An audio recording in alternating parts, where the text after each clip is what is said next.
जरा ऐकून घ्या. कसं आवाज कमी आहे, माझा आवाज जास्त आहे. म्हणसाल माईक, विदाऊट माईक पण असाच आवाज आहे.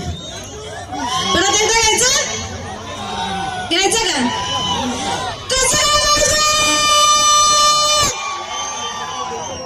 तरी शांत आहे. अरे माझा डान्स थांबलाय रे, तुम्ही ओरडू शकता. एवढंही नका गुंग होऊ.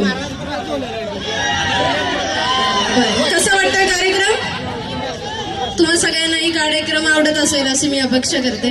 आणि इथं जमलेले सगळे मान्यवर असतील, रसिक प्रेक्षक असतील, त्यांनी इथं सर्वांनी मला बोलवलं आहे आणि तुमचं मनोरंजन करणं हे माझं काम आहे आणि ते मी करत राहील. 3 तासांचा आपला हा सगळा कार्यक्रम तो पुरेपूर पार पाडेल.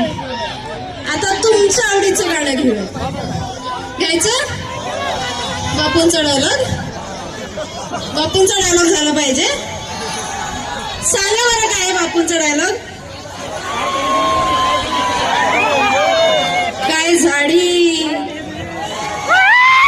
काय डोंगर, काय हॉटेल, सगळे एकदम ओके.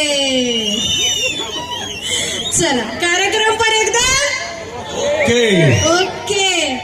तुम्ही म्हटलं यांच्या आवडीचं गाणं काय. आमच्या या भागाला मानदेशाला बैलगाडीचं प्रचंड वेळ आहे. अच्छा, बरोबर ना? बरोबर ना? घाटातली बारी आताच आणि बैलगाडीची स्वारी झाल्याशिवाय व्यासपीठ पुरं होत नाही. त्यामुळे झाली पाहिजे ना, कारण या महाराष्ट्राला परंपरा कशाची आहे? शिवरायांच्या तलवारीची आहे, पंढरीच्या वारीची आहे, लाल मातीच्या कुस्तीची आहे, घाटातल्या बारीची आहे. म्हणूनच ते बैलगाडीचं गाणं सुद्धा झालं पाहिजे. आता लगेच घ्यायचं. बैलगाड्या गाण्याने आपण शेवट करतो कधीही कार्यक्रमाचा. जर तुम्ही आता म्हणत असाल तर मी आताही घ्यायला तयार आहे. घ्यायचं का पोरांनो? घ्यायचं काय? शेवटी घ्यायचं. शेवटी घ्यायचं बोलतो. शेवटी घ्यायचं का आत्ता घ्यायचं? आत्ता पण घ्यायचं आणि शेवट पण घ्यायचं. आता कोणाला पाहिजे हात वर करा.